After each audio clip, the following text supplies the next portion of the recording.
सरोकार।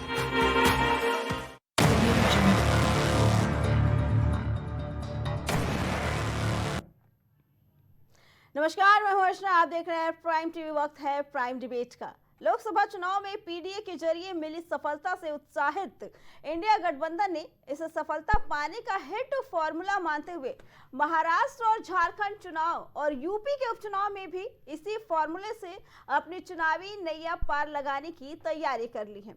वहीं महाराष्ट्र में योगी के बटेंगे तो कटेंगे के बाद खड़गे के बयान पर सियासी घमासान शुरू हो गया है। दरअसल खड़गे ने योगी की भाषा को आतंकियों वाली भाषा बताया है। यही नहीं, खड़गे ने योगी आदित्यनाथ के भगवा रंग के वस्त्रों पर भी बयानबाजी की, जिसके बाद बीजेपी ने जबरदस्त पलटवार किया।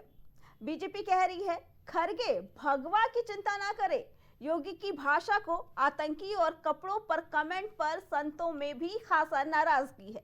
खड़गे कांग्रेस के अध्यक्ष हैं, पार्टी के सबसे वरिष्ठ नेता है। ऐसे में सवाल ये है कि क्या उनका इस तरीके का बयान योगी के नारे का असर है, ध्रुवीकरण की कोशिश है, और इस बयान के राजनीतिक मायने क्या है? चलिए आपको सुनाते हैं वो बयान। मैं ये कह रहा हूं उनको, बीजेपी को, या तो सफेद कपड़े डालो, या तो सन्यासी कपड़े डालते हो, गेरुआ डालते हो, पॉलिटिक्स से बाहर हो जाओ। उसकी पवित्रता क्या रही? एक तरफ गेरुआ कपड़े डालते हो, जज साहब आपको पूछ रहा हूं,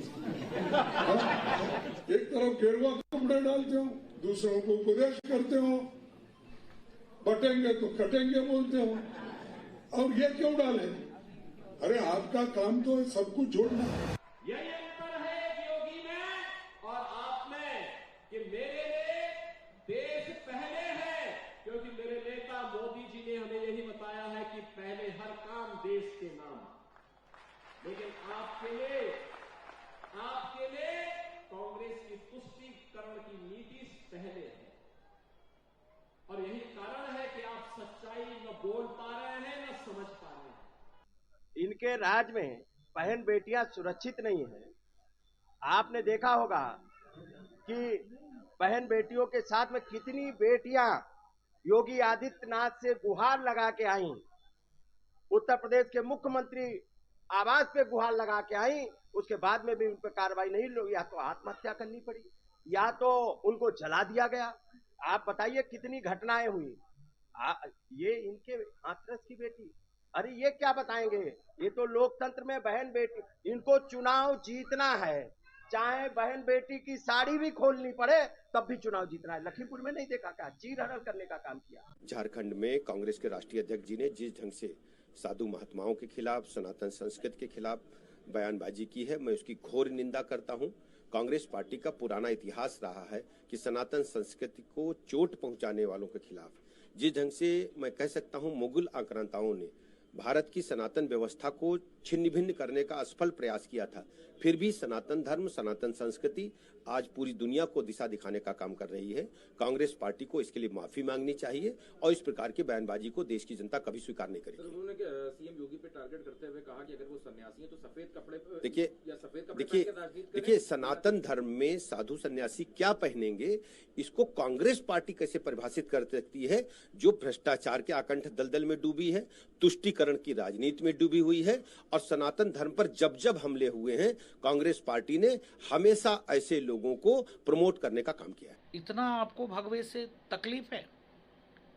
कांग्रेसियों, अगर तुमको इतने ही भगवे से तकलीफ है तो तुम राजनीतिक पार्टी खत्म करके और तुम सिर्फ उसका नाम कांग्रेस से बदलकर मुल्ला पार्टी रख लो और सिर्फ मुसलमान की ही चिंता और चिंतन करो। सनातन के पास, सनातन संस्कृति के मानने वाले के पास और हिंदू के पास कभी वोट मांगने के लिए नहीं जाना। अगर हिंदुओं के पास वोट मांगने जाते हो तो चुल्लू भर पानी में डूब के मर जाओ। और रही पूज्य योगी आदित्यनाथ जी महाराज का, वो दिन दूर नहीं है जब वो देश के प्रधानमंत्री होंगे और तुम्हारा सूफड़ा साफ हो जाएगा। कांग्रेस पार्टी के लोगों का इतिहास रहा है झूठ बोलना और लोगों को बांटकर सत्ता हासिल करना, कांग्रेस की परंपरा रही है। हम मल्लिकार्जुन खड़गे जी के बयान की निंदा करते हैं और वो जो 70 साल तक शासन किया हो, पिछड़ों को धोखा दिया, दलितों को धोखा दिया, मुसलमानों को धोखा दिया, और आज मुद्दों से हट करके बात कर रहे हैं। ये जब सत्ता में थे तो इन्होंने शिक्षा का ध्यान नहीं दिया, स्वच्छता पर ध्यान नहीं दिया कि देश में स्वच्छता कैसे हो, इलाज के लिए लोगों को, गरीबों को इलाज की व्यवस्था कैसे हो, किसानों को खाद बीज कैसे सुलभ हो, इस पे ध्यान नहीं दिया और बिना वजह की बयानबाजी करके चर्चा में बने रहने के लिए इस तरह के बयान दे रहे हैं। इस तरह का कटाक्ष मल्लिकार्जुन खड़गे जी एक बड़े संत और जो मुख्यमंत्री हैं योगी आदित्यनाथ जी, उन पर कटाक्ष कर रहे हैं। किस तरह की भाषा बोल रहे हैं?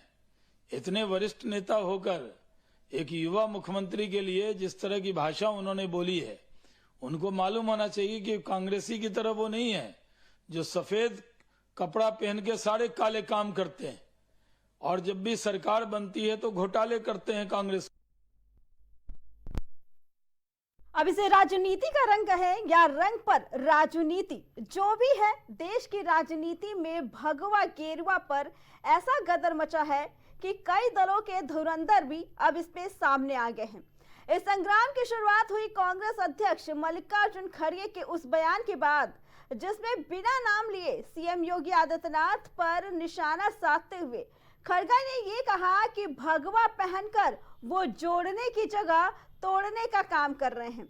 आपको बता दें कि इस बार उत्तर प्रदेश के उपचुनाव में और झारखंड, महाराष्ट्र के चुनाव में भगवा रंग सबसे ज्यादा चर्चा में है, क्योंकि सब इस रंग को लेकर सीधे योगी आदित्यनाथ पर तंज कस रहे हैं और ये असर कहीं ना कहीं सीएम योगी आदित्यनाथ के दिए उस बयान का असर है जो उन्होंने हिंदुओं को जगाने के लिए कहा था कि अगर बटोगे तो कटोगे। लोकसभा चुनाव में पीडीए के जरिए मिली सफलता से उत्साहित इंडिया गठबंधन इसे पीडीए को सफलता पाने का हिट फॉर्मूला मान रही थी और महाराष्ट्र, झारखंड चुनाव और साथ ही यूपी के उपचुनाव में इसी फॉर्मूले से अपना चुनावी नैया भी पार लगाने की तैयारी की थी। तो वही महाराष्ट्र में योगी के बटेंगे तो कटेंगे के बाद खड़गे के बयान से सियासी घमासान शुरू हो गया। अब राजनीति के रंग में भगवा रंग घुलता नजर आ रहा है। चलिए आपको बताते हैं, जलते चुपते बयान, तलवारें बनी जुबान, वोट जिहाद हो रहा है, ये लोग रजाकारों के वंशज हैं। डिप्टी सीएम महाराष्ट्र देवेंद्र फडणवीस का बयान, अनरेस्ट पैदा कर रहे हैं, कांग्रेस से देश को सबसे बड़ा खतरा। केंद्रीय मंत्री गिरिराज सिंह का बयान, कुछ साधु अब नेता बन गए हैं, गेरुआ पहनकर नफरत फैला रहे हैं। कांग्रेस अध्यक्ष मल्लिकार्जुन खड़गे का बयान, चुनाव में धर्म युद्ध और जिहाद कहां से आया? एक है तो सेफ है का नारा विविधता के खिलाफ है। एआईएमआईएम असुद्दीन ओवैसी का बयान, बात मनवानी है तो दिल्ली का घेराव करो, हमने मुस्लिम युवाओं को रोक कर रखा है। इत्तेहाद मिल्लत परिषद का बयान, बता दें कि डिप्टी सीएम, महाराष्ट्र के डिप्टी सीएम देवेंद्र फडणवीस का बयान कि वोट जिहाद हो रहा है और ये लोग रजाकारों के वंशज हैं। साथ ही केंद्रीय मंत्री गिरिराज सिंह का बयान कि अनरेस्ट पैदा कर रहे हैं, कांग्रेस से देश को सबसे बड़ा खतरा। यह है बड़े नेताओं के बयान। साथ ही कांग्रेस अध्यक्ष मल्लिकार्जुन खड़गे का बयान कि कुछ साधु अब नेता बन गए हैं, गेरुआ पहनकर।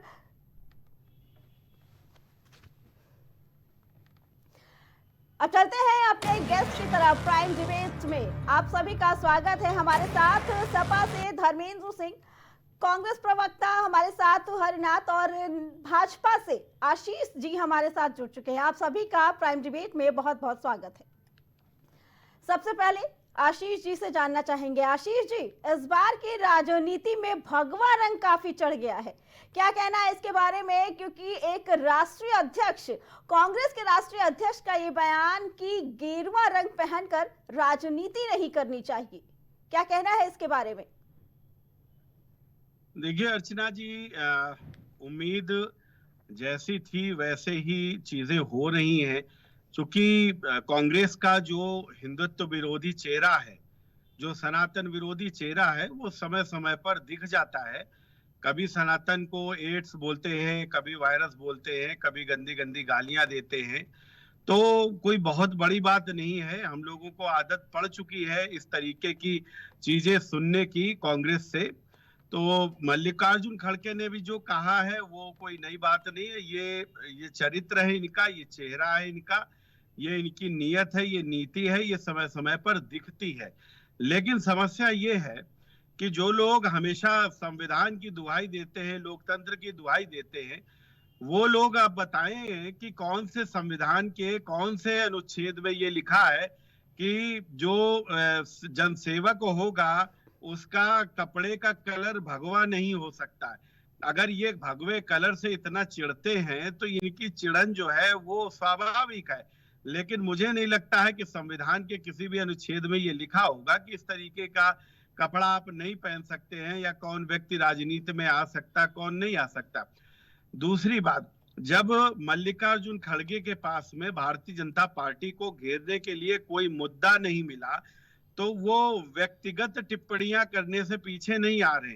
वो आज योगी आदित्यनाथ जी के ऊपर व्यक्तिगत टिप्पणियां कर रहे हैं, उनके पहनावे पर व्यक्तिगत टिप्पणियां कर रहे हैं, और तो और वो उनके सर के बाल भी देख रहे हैं। तो ये बड़े आश्चर्य की बात है कि अभी तक बाल जो है वो, जैसा कि मुझे पता है कि पुरुषों के बालों के बारे में तो नहीं बात होती थी भाई, महिलाओं के बालों के बारे में कोई बात करे तो एक बार लगता था कि चलो ठीक है, श्रृंगार रस है, ये बात हो सकती। लेकिन खड़गे जी अगर पुरुषों के बाल ढूंढ रहे हैं तो ये बड़ी गंभीरता वाली बात है। कहीं ना कहीं ऐसा लगता है कि मल्लिकार्जुन खड़गे जो है वो पुरुष प्रेमी है क्या?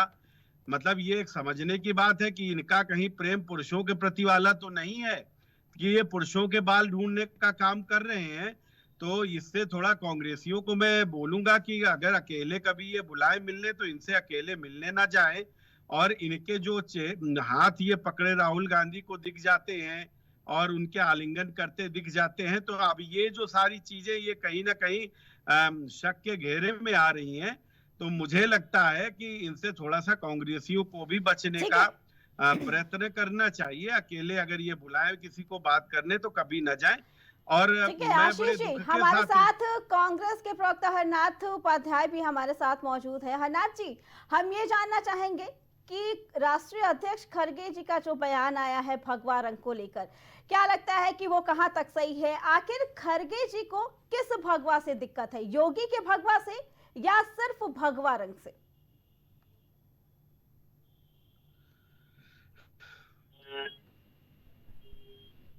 मल्लिकार्जुन खड़गे जी 80 साल से ऊपर हो चुके हैं, और जिस भाषा का प्रयोग भारतीय जनता पार्टी के जो है प्रवक्ता जी कह रहे हैं, ये निश्चित रूप से उचित नहीं है। ये ऐसे ही मनुस्मृति के संवाहक लोग दलितों का अपमान करते रहे हैं प्राचीन काल से, और हिंदुओं को बांटते रहे हैं। आप बताइए, मल्लिकार्जुन खड़गे जी ने भगवा रंग की महत्ता की बात की। हिंदू संस्कृति में भगवा रंग साधु संन्यासियों का महत्व कितना रहा है कि वो अगर कोई बात कहते थे तो लोग उनकी बात को मानकर उनका अनुसरण करते थे। एक दलित व्यक्ति को सनातन धर्म पर, उसके महत्व पर बोलने का हक नहीं है क्या?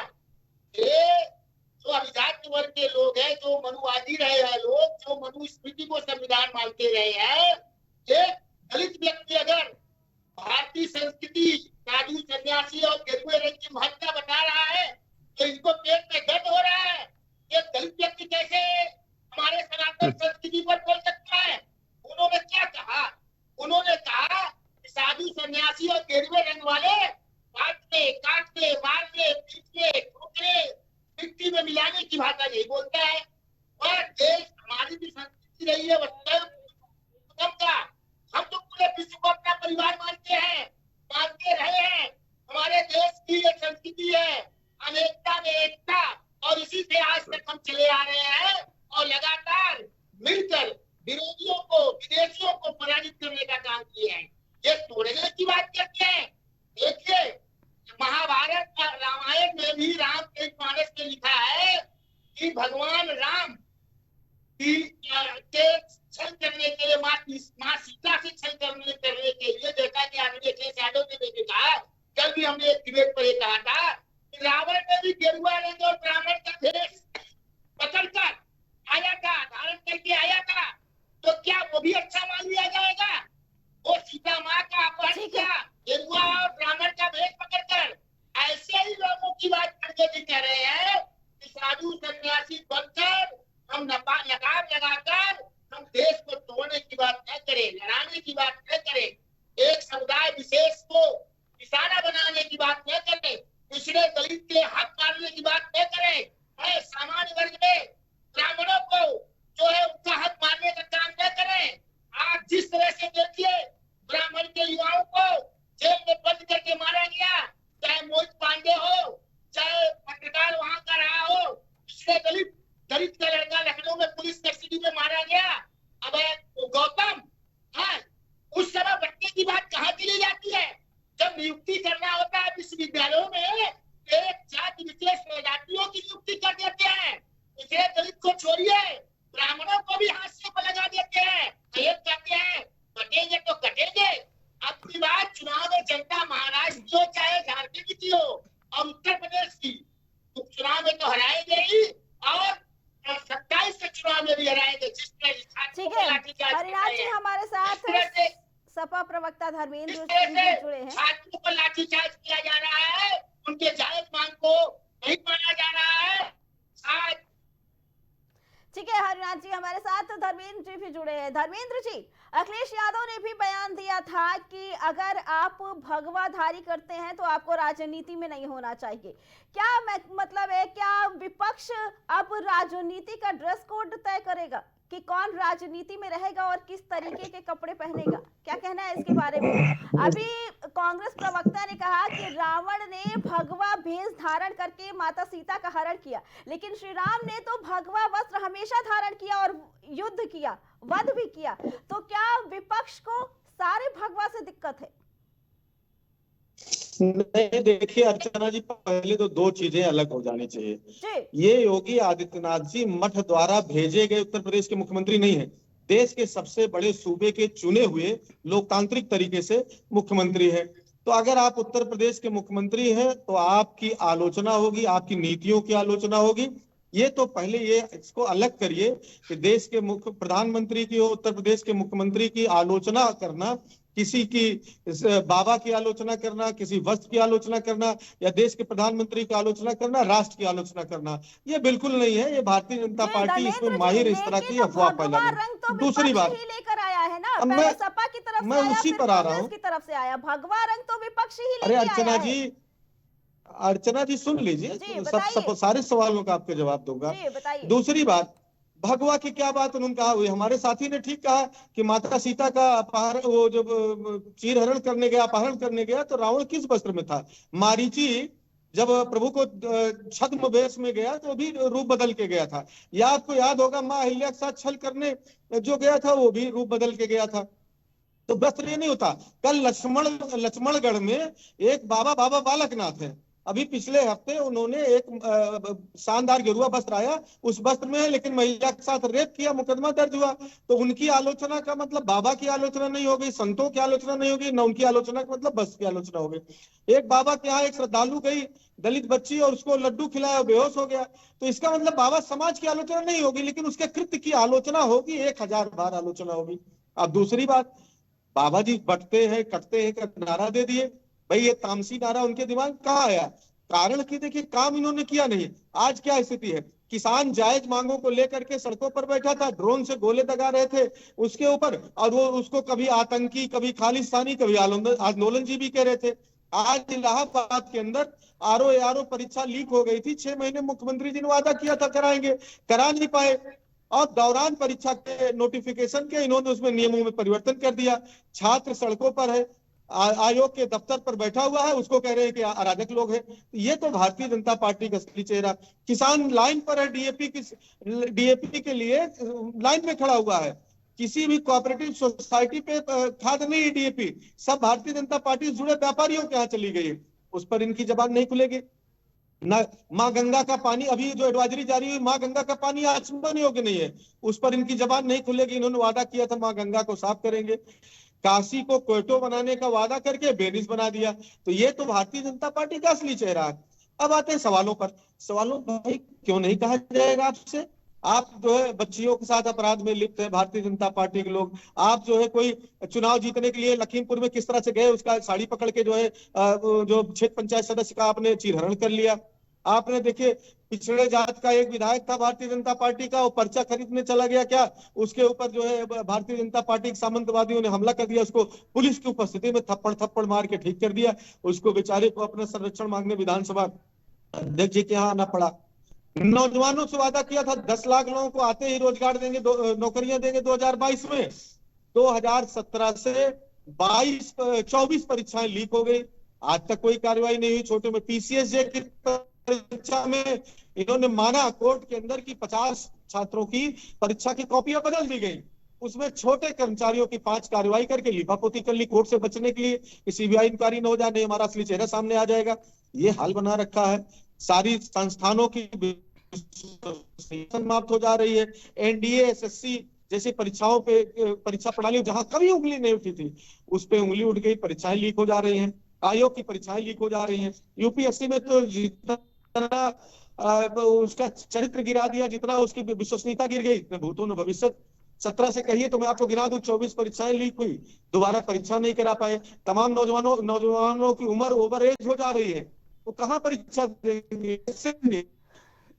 ठीक है धर्मेंद्र जी, तमाम मेधावियों के साथ आप क्यों ना इंटरव्यू करने चाहते हैं? लेकिन इसका कोई जवाब नहीं देंगे, ये कहेंगे कटेंगे बटेंगे। आखिर एक चीज हमको भाई, मैं भारतीय जनता पार्टी साथी कह रहे थे हमारे हिंदू, क्या बताइए योगी आदित्यनाथ जी ने संविधान की शपथ ली है कि हिंदू के किसी ग्रंथ की शपथ ली है? और अगर संविधान की शपथ ली है तो भारत में या उत्तर प्रदेश में रहने वाला प्रत्येक नागरिक, उसको बराबर का हक है, सरकार की बराबर की उसकी जिम्मेदारी हो, चाहे जिस जात का हो, चाहे जिस धर्म का हो, चाहे जिस कम्युनिटी का हो, चाहे जिस विचारधारा का हो। लेकिन ये बताइए लगातार संविधान का उल्लंघन कर रहे हैं, ये तो भारतीय जनता पार्टी की स्थिति हो गई। तो इसीलिए नौजवान हो, किसान हो, आदि आबादी हो, छात्र हो, सबने नारा दिया है कि 24 में भारतीय जनता पार्टी हाफ और 27 में भाजपा साफ। ठीक है धर्मेंद्र जी, आपकी बात का जवाब लेना चाहेंगे आशीष जी से। आशीष जी, क्या लगता है जो विपक्ष भगवा रंग को निशाना बना रहा है, लेकिन वास्तव में योगी का जो नारा है बटेंगे कटेंगे, क्या ये उसी का असर है कि विपक्ष इतना घबराया हुआ है? देखिए पहली बात तो ये अर्चना जी, ये लोग टीवी पे बैठ के इतना साफ झूठ बोलते हैं, मतलब सारी बातें जितनी अभी दोनों लोगों ने बोली सब झूठ, सफेद झूठ बोलते हैं। कुछ हो ही नहीं रहा है प्रदेश के अंदर में, इनके हिसाब से हार यही लोग रहे हैं तब भी, और जिस जनता को बता रहे उसी जनता ने इन लोगों को चुनाव हराकर प्रदेश की सत्ता से बाहर करा और देश की सत्ता से बाहर करा। लेकिन ये अभी भी झूठ बोलने पे हम जनता के लिए कुछ नहीं कर रहे, लेकिन जनता हमको जिता देती है, पता नहीं कहाँ की खरीद है, पहली बात। दूसरी बात मैं बताऊं, आपने भगवे के ऊपर प्रश्न पूछा, लेकिन देखिए ये विक्टिम कार्ड लेके खड़े रहते, तुरंत इन्होंने मल्लिकार्जुन खड़गे को बता दिया ये तो दलित है, इनके लिए ये है वो। और यही तो मैं कह रहा हूं कि बटोगे तो कटोगे, यही इनकी नीति है, ये बांटना चाहते हैं, ये मुद्दों से हटके ये जाति और धर्म पे आने का काम करते। आप इनसे कोई प्रश्न पूछोगे ये तुरंत जाति पे आ जाएंगे कि ये नहीं हो रहा वो नहीं हो रहा।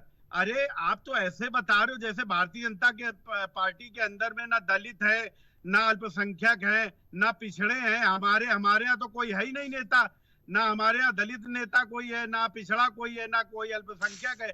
ऐसी बातें, ऐसे झूठ बता रहे। यहाँ पर देश को दलित और चाहे आदिवासी राष्ट्रपति सबसे पहले देने का काम भारतीय जनता पार्टी करती है।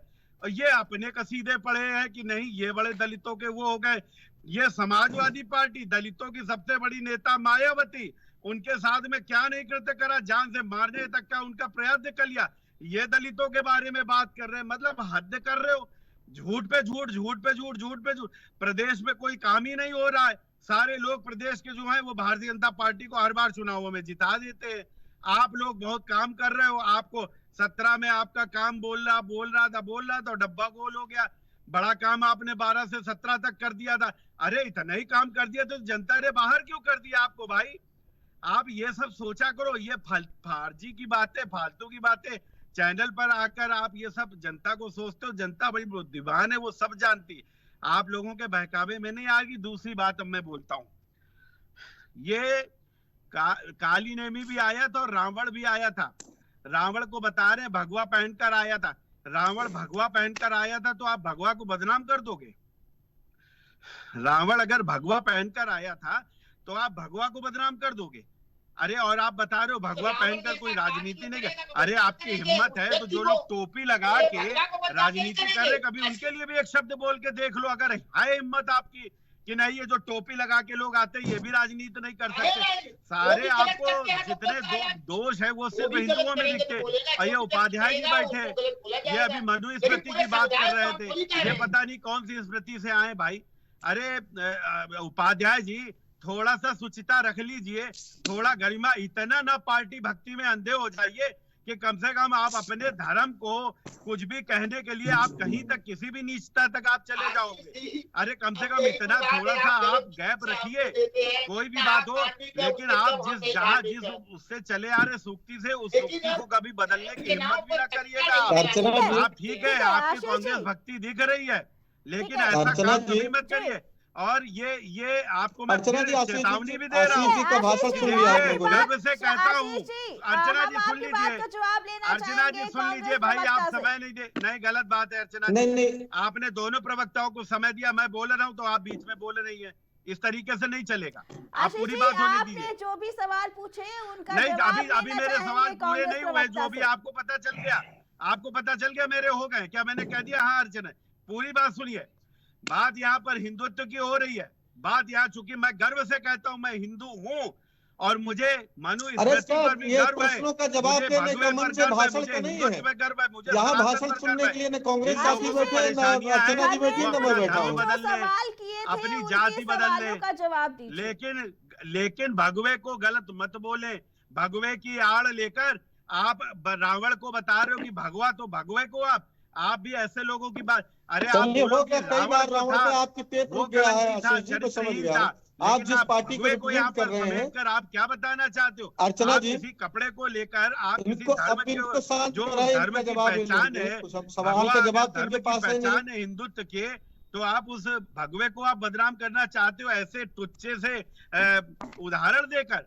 थोड़ा सा सुचिता रखिए। मैं दोनों अपने जो पैनलिस्ट हैं मेरे दोनों बहुत प्रिय हैं और मेरे भाई हैं, लेकिन मैं दिल से कह रहा हूं ये बात कि देखिए, आप मुद्दों पर घेरिए आप और जो भी बातें हैं, लेकिन जहां हिंदू की बात आ जाए, जहां धर्म की बात आ जाए, वहां पर आप जयचंद बनने का काम मत करिए, वहां पर आप काल नेमी मत बनिए। अरे भाई आशीष जी, हिंदू की ठेका भाजपा को कब मिला, यही हम जानना चाहते हैं। तो कौन सी दस्तावेज भेज है कि भारतीय जनता पार्टी को हिंदू का ठेका मिल गया, सनातन का ठेका मिल गया? आप परेशान ना हो, स्वयं मत परेशान हो। हिंदुत्व सब ये सनातन चला आ रहा है, भाजपा नहीं थी तभी था, आपके आने पर ठेका नहीं मिला। देखिए, मैं अर्चना जी, मुझे एक मिनट समय दीजिएगा कि भगवा को राजनीति में नहीं होनी चाहिए, कुछ लोग भगवा पहन के राजनीति करते हैं और गलत है।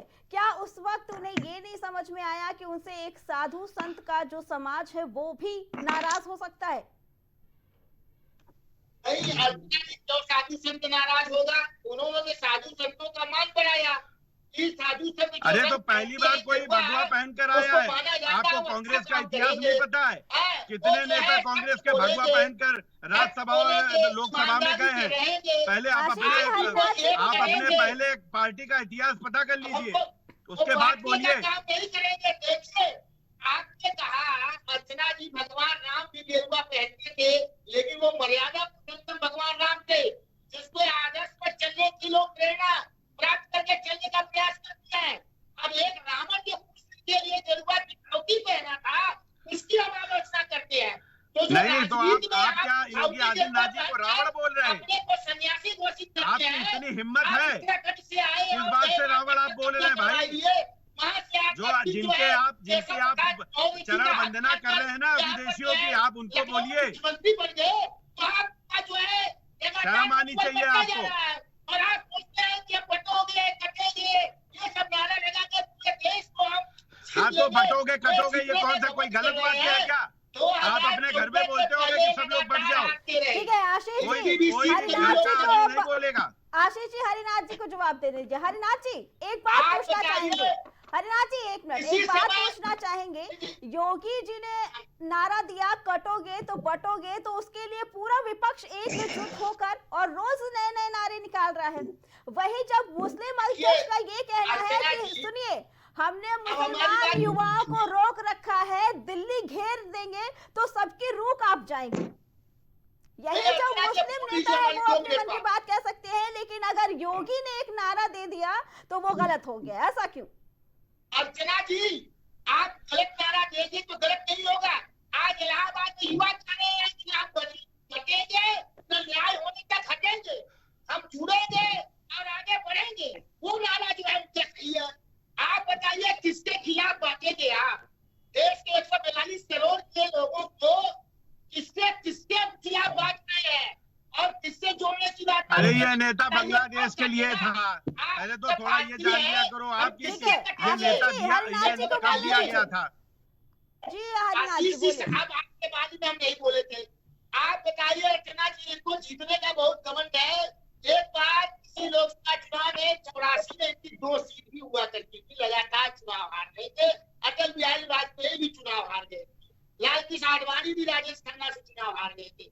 आप बताइए 2014 में 2 करोड़ नौकरी 15 लाख रुपए के नाम पर आए, 2019 में पुलवामा कांड के नाम पर आए, तथाकथित राष्ट्रभक्ति के नाम पर वोट मांग कर आए, और पीछे का जो चुनाव जीते वो चुनाव तंत्र के वजह से जीते हैं। तमिलनाडु में हारे, केरल में हारे, कर्नाटक में हारे, आप बताइए दिल्ली में हारे, बिहार में हारे, पश्चिम बंगाल में हारे, झारखंड में हारे, उत्तर प्रदेश के लोकसभा चुनाव में पूरी तरह से हारे। ये कहाँ जीत रहे हैं भाई?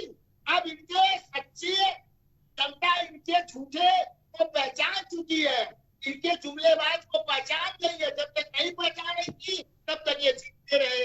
अब इनके झूठापन, जुमलापन और बांटने काटने की राजनीति को जनता जान गई है, इसलिए अब हार रहे हैं। लोकसभा चुनाव में उत्तर प्रदेश में हम लोगों ने हराया, उपचुनाव में भी हरवाएंगे और 27 में भी हराएंगे, और झारखंड और महाराष्ट्र तो हरा ही रहे। ठीक है, हम धर्मेंद्र सिंह से जी जानना चाहेंगे। धर्मेंद्र जी, योगी आदित्यनाथ ने बांग्लादेश को उदाहरण देकर कहा कि अगर बटोगे तो कटोगे, ये हिंदुओं को जगाने के लिए था। उनका ये नारा गलत है, लेकिन वही विपक्ष जब सीधे तौर पर नाम लेके कहता है और कहता है कि भगवा नहीं धारण करना चाहिए राजनीति लोगों को, और मुख्यमंत्री के ऊपर पर्सनल अटैक करते हैं, सर पे बाल नहीं है। देखिए जी, तो कैसे विपक्ष सही है और योगी आदित्यनाथ का नारा गलत? ऐसे कैसे हो सकता है? नहीं अर्चना जी, पहली बात ये जानिए, ये लोग सनातन की बात करते हैं और सनातन में हर विषय पे तर्क की खुली आजादी है, उस पर तर्क हो, डिबेट हो। लेकिन अब सवाल ये है कि किससे आप भाषा की बात कर रहे हैं। जो एक टीवी चैनल को इंटरव्यू देते देते उसको किस तरह की गंदी गाली देता हो, सभी चैनलों ने देखा। कभी 50 करोड़ की गर्लफ्रेंड किसी को कह देता है, कभी किसी को विधवा कह देता है, किसी को जर्सी गाय कह देता है। इनके पार्टी के नेताओं का यह हाल है। उससे महत्वपूर्ण अभी हमारे भारतीय जनता पार्टी के साथी आशीष जी कह रहे थे कि दलितों की बात। अरे साहब, प्रभु श्री राम जी का मंदिर के उद्घाटन में आप उस दलित राष्ट्रपति को आने नहीं दिए। आपने उसके जब उसका शिलान्यास हो रहा था तो उस समय दलित राष्ट्रपति को आने नहीं दिए, आदिवासी राष्ट्रपति को आने नहीं दिया, क्योंकि आपके छू लेने से हो सकता अपवित्र हो जाता। और तो और पिछड़ों और दलितों प्रति इनकी नफरत का आलम है कि उत्तर प्रदेश के जब 12 से 17 तक 5 साल तक उत्तर प्रदेश के चुने हुए मुख्यमंत्री केवल पिछड़े वर्ग से आते थे, इसलिए जब मुख्यमंत्री आवास से निकलते थे गंगा जल से धुलवाते हैं। कन्नौज के अंदर जब सपत्नीक साथ सनातन धर्म की व्यवस्था अनुसार जब शिव मंदिर में पूजा करने जाते हैं तो भारतीय जनता पार्टी के लोग मंदिर को गंगा जल से धुलवाते हैं। यह तो भारतीय जनता पार्टी का दलित पिछड़े के प्रति असली चेहरा है। अब दूसरी बात, भारतीय जनता पार्टी के साथी से किसानों की समस्या के बारे में पूछा गया तो किसान का एक शब्द नहीं निकला। छात्र वहां आंदोलनरत है, उनसे पूछा गया तो छात्रों के विषय में इनके पास एक शब्द नहीं है। बच्चियों पे हो रहे अपराध के बारे में पूछा गया, उस पर इनके पास एक शब्द नहीं है। माँ गंगा की आचमन लायक जल नहीं रह गया, उस पर पूछा गया तो इनके पास एक शब्द नहीं है। अब ये बताइए, सवाल ये है कि आप कहां ले जाना चाहते हो देश को? आपने महंगाई का वादा किया खत्म करने का, सिलेंडर 1100 रुपए पहुंचा दिया। आपने आपने वादा किया था कि 6 शहरों में 22 में कहा था कि मैं मेट्रो चला दूंगा, मेरठ में, काशी में, गोरखपुर में, झांसी में आपने एक ईंट भी नहीं रखने का काम किया। इलाहाबाद में आपने एक ईंट नहीं रखा। टमाटर, आलू, प्याज जैसी फसलों पे समर्थन मूल्य देने का वादा किया था, वो तो भूल गए। तो कह रहे कहाँ किया था, सपने आ रहे होंगे। इन्होंने वादा किया था 14 दिन में गन्ना भुगतान करेंगे, अब 15 दिन से ब्याज देंगे। ये किसान का नाम इनको याद नहीं है कि अगर किसी को दिया हो। तो महत्वपूर्ण बात यह है कि जब आप बुनियादी सवालों पर कोई का स्वास्थ्य और शिक्षा का तो जलेबी बना दिया इन्होंने। नई शिक्षा प्रणाली लेके आए। मैं दावे से कह रहा हूं, हमारे साथी, प्रबुद्ध साथी यहाँ भारतीय जनता पार्टी के बैठे, हमको आज ये समझा के जाए अर्चना जी आपके चैनल के माध्यम से कि वो जो नई शिक्षा नीति लेके आए हैं वो क्या है, उससे कैसे छात्रों का भविष्य बनेगा, कैसे गार्जियन को सुविधा होगी, उनका आगे क्या भविष्य बनेगा, किसे कैसे वो जो महंगी शिक्षा प्रणाली से कैसे बच पाएंगे, जरा वो तो समझा दें। स्वास्थ्य का तो बंटाधार कर रखा है।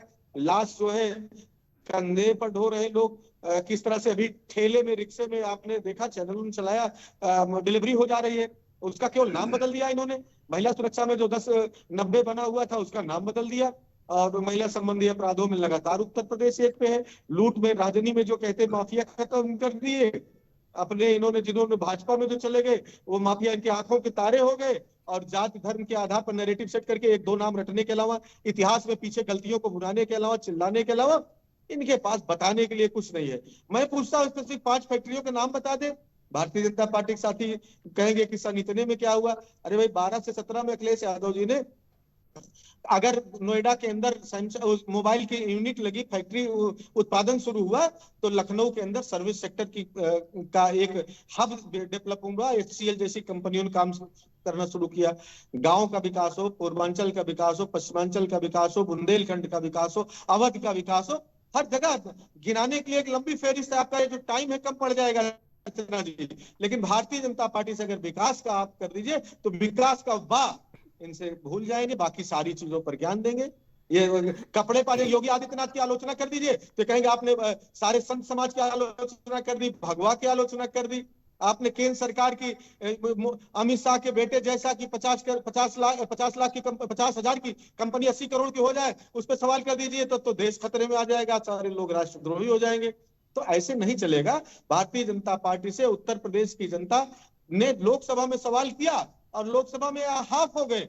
अब आने वाले सारे चुनाव में जनता उन बुनियादी सवालों को लेकर के खड़ी है और 27 में हिसाब करेगी।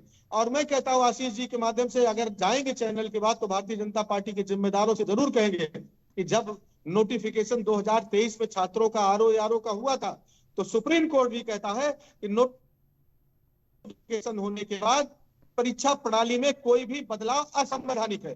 तो कम से कम न छात्रों की बात माने, सुप्रीम कोर्ट का सम्मान करते हुए अपनी हठधर्मिता को वापस ले और केवल एक मांग है, एक पाली में एक साथ परीक्षा कराने की। जब उत्तर प्रदेश में 50 लाख लोगों की परीक्षा यूपी बोर्ड करा सकता है, 30 लाख करीब 25-30 लाख हायर सेकेंडरी के और सेकेंडरी के करीब 50 लाख लोगों की परीक्षा करा सकता है, तो 10 लाख आरओ के लोगों की एक साथ परीक्षा कराने में क्या दिक्कत है? केवल ये दिक्कत है कि ये अपने लोगों को पीछे के रास्ते से भर्ती हो सकता न कर पाए, केवल इसलिए जो है इतनी हठधर्मिता है। तो मेरी राय है कि कम से कम छात्रों की, किसानों की, नौजवानों की बात जरूर सुनो। ठीक है, आपकी बात का जवाब देना चाहेंगे आशीष जी। आशीष जी, धर्मेंद्र जी का बात का जवाब दीजिए और ये जानना चाहेंगे कि क्यों विपक्ष के बड़े नेताओं से लेकर छोटे नेताओं तक सबको योगी आदित्यनाथ से इतनी नाराजगी, इतनी चिढ़ क्यों है? देखिए अर्चना जी, दो बातें मैंने पहले बार में भी कहा और फिर कह रहा हूं कि हमारे जो दोनों पैनलिस्ट बैठे हैं वो नैरेटिव सेट करना चाहते हैं, झूठ का नैरेटिव, ठीक है ना। इन्होंने बहुत काम करा था, इन्होंने बहुत फैक्ट्री लगा दी थी, पूरा प्रदेश का इन्होंने विकास कर दिया था, लेकिन जनता ने इनको रिजेक्ट कर दिया। ये बात ये मानने को तैयार नहीं है। इनको लग रहा है कि इनकी अभी भी सरकार अभी समाजवादी पार्टी की ही है। इनको ये बात समझना, इनको जगाओ थोड़ा सा कोई कि नहीं भाई, आप 17 में भी आ रहे थे, 22 में भी आ रहे, और जिस भारतीय जनता पार्टी को आप बता रहे हो कि कोई काम नहीं करा, ये जनता बार बार इनको वोट देके जनता ही जिता रही है, कोई अपने मन से हम लोग नहीं जीत रहे। आप बताइए, एक एक्सप्रेसवे बना दिया था तो आप इतना ढिंडोरा पीटते हो, यहाँ 5-5 बना के हम लोग कुछ नहीं बोलते। आप बता रहे हो आपने बड़ा विकास कर दिया, कहाँ का विकास कर दिया था? लखनऊ में एक स्टेडियम बना दिया, रिवर फ्रंट बना दिया, और एक मेट्रो यहाँ पे लखनऊ में चला दी। आप बता रहे हो कि मेट्रो कहीं नहीं। अरे आप जाके देखिए कानपुर में मेट्रो का कितना काम हो गया, इलाहाबाद में जाकर आप देखिए मेट्रो का कितना काम हो गया, बनारस में आप जाइए। तो खाली चैनल पे झूठ बोलने से कुछ नहीं होगा। जनता जो सुनती है वो जानती है कि आप झूठ बोलते हो, इसलिए जनता आपको लाइक नहीं करती। आप किसानों की बात कर रहे हो, 1-1, 2-2 रुपए की चेक काटने वाली पार्टी अब हम लोगों को बताएगी। हम लोगों ने किसान सम्मान निधि से लेकर सारे किसानों खाते 15 लाख भेज दिया ना, करोड़ों रुपए में देने का काम करा है। चाहे शुगर मिल हो, चाहे गन्ने का भुगतान हो किसानों के लिए। हमको आप बता रहे हो आप 1-1, 2-2 रुपए की चेक काटते थे। भाई आप वो ध्यान करो, सबसे ज्यादा दलितों के ऊपर जो मुकदमे लिखे गए वो समाजवादी पार्टी की सरकार में लिखे गए। आप हमको दलितों के बारे में बता रहे हो। सबसे ज्यादा शोषण दलितों का जो करा गया वो समाजवादी पार्टी में करा गया। आप हमको दलित के बारे में बता रहे हो। अरे थोड़ा सा तो ध्यान रखो मेरे भाई।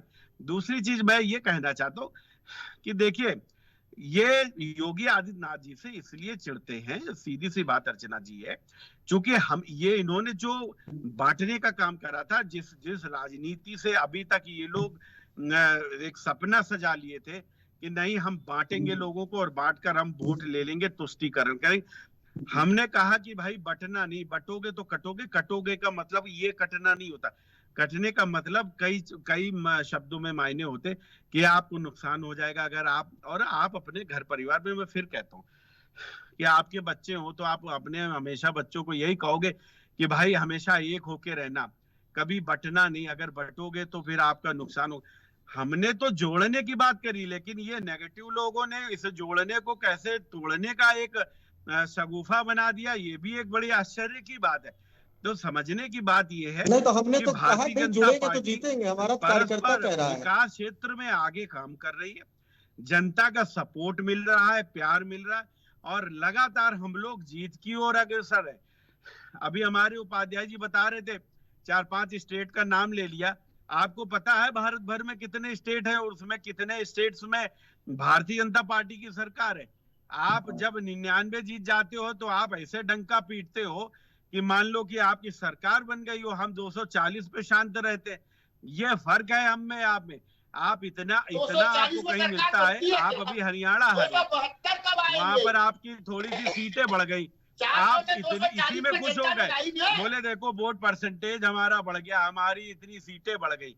अरे आप इतना तो ध्यान रखो कि आपकी बढ़ी है और हम जीते हैं, आपका वोट परसेंटेज बढ़ा, हमारा भी बढ़ा और हमने सरकार बनाई। लेकिन इनको उससे नहीं, ये पता नहीं किस उसमें घूम रहते हैं। इनको यही लगता है कि नहीं हमारा जो है वो ज्यादा बेस्ट है, इनके 99 बेस्ट है, हमारे 240 खराब है। इनकी सरकार नहीं बनी, हमारी बन गई तो वो बेकार है।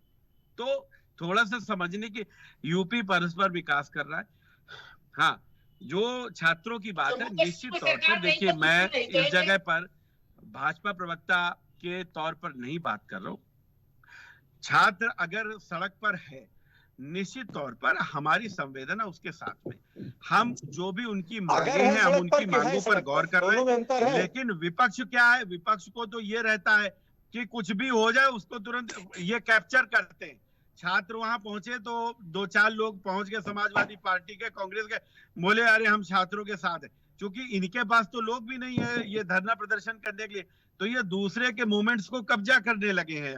अरे छात्रों की मांग है, हमारी सरकार है, हमारे और छात्रों का बीच का मामला, निश्चित तौर पर उसको हम कुछ ना कुछ तो उसका निर्णय निकालेंगे ना। ऐसा तो है नहीं कि हम लाठियां तो चलवा रहे हैं, कुछ होगा। ठीक है, छात्रों की मांग है, छात्रों के साथ है, उनकी संवेदनाओं के साथ में, और निश्चित तौर पर उसका कोई ना कोई हल जरूर निकलेगा। जी हरनाथ जी, आशीष जी, हरनाथ जी आखिरी सवाल पूछना चाहेंगे, समय कम है इसलिए आखिरी सवाल पूछना चाहेंगे आपसे कि इसी देश में जब मुस्लिम अध्यक्ष ये कह सकता है कि हमें 5 मिनट दे दो फिर हम बताते हैं, हमने अपने युवाओं को रोक रखा है वरना दिल्ली का घेराव करेंगे और ऐसा करेंगे कि रूह कांप जाएगी, लेकिन योगी आदित्यनाथ के बटोगे कटो पे इतनी सियासत क्यों? अरे अर्चना जी, ये भी इन्हीं का एजेंडा है, भाजपा आरएसएस का। उनका हम कहाँ समर्थन करते हैं?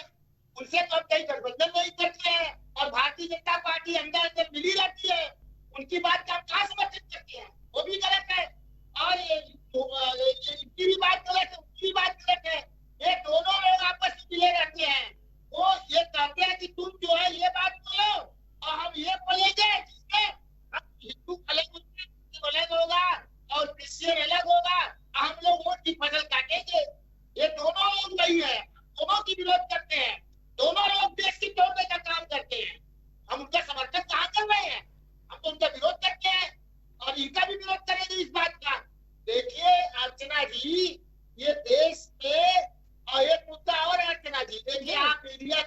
भी आपको नहीं कह रहे, बार बार योगी आदित्यनाथ ये एक आरएसएस मुहिम चलाया है कि किस तरह से अमित शाह को दबाया जाए और योगी जी को उभारा जाए, और मोदी अमित शाह। अरे आप हमारे पार्टी के बारे में ना बताइए, आप अपनी पार्टी के बारे में बताइए बड़े भाई।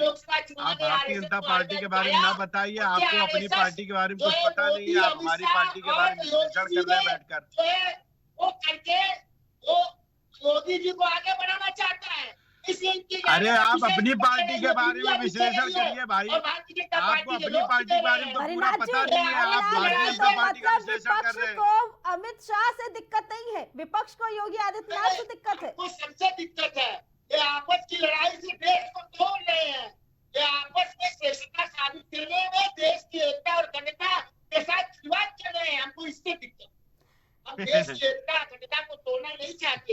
ये आपस में लड़ाई करके चाहे चुनाव जीतने के लिए जो भी हो कारण हो, दोनों कारण इनका रहा है और देश को तोड़ना चाहते हैं। हमारा यही कहने का मतलब है कि आप मुद्दे पर चुनाव लड़िए। महंगाई कितना आपने कम किया, जो है रुपए का, आप मुद्रा का मूल्य कितना आपने बढ़ाया, $1 में 84 रुपए से ऊपर रुपए की कीमत पहुंच गई। अरे ये पुरानी हो गई है सीडी, ये बदल दीजिए, नया कुछ कंटेंट लाइए। ये पुरानी हो गई, घिस गई है ये सीडियां। तो हम धर्मेंद्र जी से एक आखिरी ये सब सीडियां आपकी पुरानी हो गई हैं, नई सीडी लाइए। ये पुराना कंटेंट है भाई। कांग्रेस थोड़ा अपडेट करिए अपने आप को। कि सर पे बाल नहीं है, भगवा धारण किए हैं, बड़ी बड़ी गाड़ियों से घूमते हैं और वो मुख्यमंत्री कहलाते हैं, उन्हें राजनीति से दूर रहना चाहिए। क्या ये बयान सही है एक राष्ट्रीय अध्यक्ष का? क्या उन्होंने किसके लिए कहा है, क्या किसके लिए कहा है? हमने अभी बयान भी सुनाया था, उन्होंने साफ तौर पे कहा कि सर पे बाल नहीं है, मुख्यमंत्री हैं, हो सकता है बहुत लोग ऐसे होंगे जिनके पास सर पे बाल नहीं होगा। मुख्यमंत्री देखिए सवाल इससे ज्यादा महत्वपूर्ण है। सर पे बाल नहीं है, भगवा धारण किए हैं और मुख्यमंत्री है, ये तो एक ही है धर्मेंद्र जी, वो तो एक ही है ना योगी आदित्यनाथ। क्या एक राष्ट्रीय अध्यक्ष का ये कहना सही है? एक बड़े पद पे बैठे हैं। नहीं, क्या हम ये नहीं, वो तो कांग्रेस साथियों ने जवाब दिया, उन्होंने नाम नहीं लिया। लेकिन किसी को जर्सी गाय कहना, किसी को विधवा विलाप कहना, 50 करोड़ की गर्लफ्रेंड कहना और हट चूतिए, सुना भी होगा पूरे चैनलों पे जो है, इस तरह भाषा करना, सदन के अंदर मिट्टी मिला दूंगा, यहाँ फेंक दूंगा, वहां फेंक दूंगा और ऊपर भेज दूंगा, और उसके बाद इस तरह का बयान देना कहाँ तक जायज है? दूसरी बात देखिए, उससे ज्यादा महत्वपूर्ण सवाल प्रदेश में और देश में है। हम तो कहेंगे आशीष नंबर 1 और नंबर 2, दूसरा घोषणा पत्र पढ़ने के बाद छात्रों, नौजवानों, किसानों से जो वादा भारतीय जनता पार्टी ने किया था उसकी याद अपने नेताओं को करा दें। ये कह रहे हमारे और छात्रों के बीच का मामला है। देखिए छात्रों के साथ क्या हो रहा है, छात्रों को देखिए, आप इनको दिखाइए, अगर इनके और छात्रों के बीच का मामला है तो ये लाठियां किस पे चल रही है? ये लाठियां किस पे चल रही है? ये छात्र अपनी जेन्युइन मांगों को लेकर के, छात्र इनसे कुछ नहीं चाहते कि हमको आप पारितोषिक को दे दीजिए, वो कहते हैं ईमानदारी से हमारी एक साथ परीक्षा करा दीजिए, लेकिन वो भी सरकार नहीं करा पाती। सरकार को डूब मरना चाहिए, और नहीं तो उत्तर प्रदेश की जनता इनको खुद मुक्त कर देगी। देखिए अहंकार ज्यादा दिन किसी का नहीं चला है। देखिए बच्चियां किस तरह भाग रही हैं, किस तरह लाठी पुलिस पीट रही है, तो अहंकार ज्यादा दिन किसी नहीं चला है। ये भी 2 सीट से यहाँ तक पहुंचे हैं, अब इनका समय पूरा हो गया है। और झूठ फरेब की उम्र ज्यादा नहीं होती है। ठीक है 2, 3, 4 चुनाव जीत गए, लेकिन आप देखिए घोसी के उपचुनाव से जनता ने इनकी असलियत खोल दी। घोसी के उपचुनाव में इनको हराया, 24 में इनको हाफ कर दिया और 27 में इनको साफ कर देगी। ठीक है आशीष जी बताइए, विपक्ष देखिए मैं आपको बताऊं अर्चना जी ने कहा कि अमित शाह को हटाकर आप लोग योगी आदित्यनाथ को ऊपर लाना चाहते हैं, यानी विपक्ष को बहुत चिंता है अमित शाह की। अमित शाह से दिक्कत नहीं है विपक्ष को, योगी आदित्यनाथ से दिक्कत है। क्या कहना है इसके बारे में? देखिए अर्चना जी, हमारे कांग्रेस के जो बड़े भाई प्रवक्ता बैठे, इनको अपनी पार्टी के बारे में तो पूरा पता नहीं और विश्लेषण ये भारतीय जनता पार्टी के बारे में कर रहे हैं। तो मेरी इनसे रिक्वेस्ट है कि आप अपनी पार्टी के बारे में ही पता करिए और अपनी पार्टी के बारे में बात बताइए। यहाँ पर मेरी पार्टी के बारे में बताने के लिए मैं यहाँ बैठा हूँ, जो भी बताना होगा मैं बता दूंगा, आप विश्लेषण मत करिए। दूसरी चीज, हमारे भाई बैठे हुए हैं धर्मेंद्र सिंह जी, मैं इनको याद दिलाना चाहूंगा कि समाजवादी पार्टी की सरकार में आप देख लीजिए, गूगल कर लीजिए, सबसे ज्यादा छात्रों के ऊपर लाठी चलाने का काम समाजवादी पार्टी की सरकार में हुआ था, ये हमको बता रहे। तो मैं ये कह रहा हूँ कि जो आप काम कर चुके हो उसमें मत बताओ। और यहाँ पर लाठियां नहीं चल रही हैं, जो आपके द्वारा प्रायोजित कुछ लोग माहौल खराब करने के लिए भेजे जाते हैं ना, और वो जो माहौल खराब करना, छात्र कभी भी दंगाई नहीं हो सकता, छात्र कभी भी लड़ाई नहीं करता, छात्र बहुत सिंपल और साधारण होता है। मैं भी छात्र रहा हूँ, आप भी छात्र रहे हो। इस तरीके से दंगा लड़ाई झगड़ा छात्र की प्रवृत्ति नहीं होती। लेकिन हाँ, छात्रों के बीच में, किसानों के बीच में जो आपके द्वारा, आपकी पार्टियों के द्वारा जो प्रायोजित लोग भेजे जाते हैं, जो माहौल खराब करने की कोशिश करते हैं, उन लोगों के लिए लाठी ही उपचार है, इसके अलावा कोई उपचार नहीं है। तो आप ये मत बोलिए समाजवादी की पार्टी की सरकार में छात्रों के ऊपर लाठियां चलाई गई थी। सबसे ज्यादा जो भी पेपर लीक हुए हैं वो समाजवादी पार्टी के सरकार में है। यूपीएससी को आप बता रहे हो, आपको पीसीएस अनिल यादव नहीं याद है किस प्रकार से कोर्ट ने डांट के उनको भगाया था कि आप इसको हटाइए? तो वो आप मत करिए। लिस्ट जो है वो सफाई में बनती थी भर्तियों की, पुलिस की, कि वहां से नाम आते थे। और रहा बयानों की बात, तो बहुत सारे ऐसे बयान है कि माननीय प्रधानमंत्री जी को क्या क्या गालियां नहीं दी गई हैं, वो चैनल पे अगर मैं बोलूंगा तो थोड़ा सा वो शोभा नहीं देगा। तो आप ये बात मत करिए। राजनीति में शुचिता बहुत ज्यादा जरूरी है। और जो मल्लिकार्जुन खड़गे ने मुख्यमंत्री जी के लिए, और आप कह रहे हैं ऐसे बहुत लोग होंगे, एक मुख्यमंत्री आप पूरे देश में बता दीजिए जो उन्होंने वेशभूषा बताई है वो योगी आदित्यनाथ जी से के अलावा किसी मुख्यमंत्री से मिलती है? आप बात को घुमाने के लिए आप इस बात को फिर समझ लीजिए। मुझे मेरे नेताओं को जो बताना होगा मैं जरूर बताऊंगा, लेकिन आप लोग भी अपने नेताओं को बताइए, क्योंकि आप लोग भी हिंदू धर्म से ही आते हैं। ठीक है, धर्मेंद्र जी, हरनाथ जी, आशीष जी, आप लोग का बहुत बहुत धन्यवाद। आप लोग प्राइम डिबेट में शामिल हुए और इस तरीके से वार पलटवार लगातार जारी है। पक्ष और विपक्ष दोनों तरफ से कहीं सीएम योगी आदित्यनाथ को सीधे तौर पर विपक्ष इस बार निशाना साध रहा है और वजह है उनका एक नारा, बटोगे तो कटोगे। प्राइम डिबेट में फिलहाल इतना ही। बाकी खबरों के लिए देखते रहें प्राइम टीवी।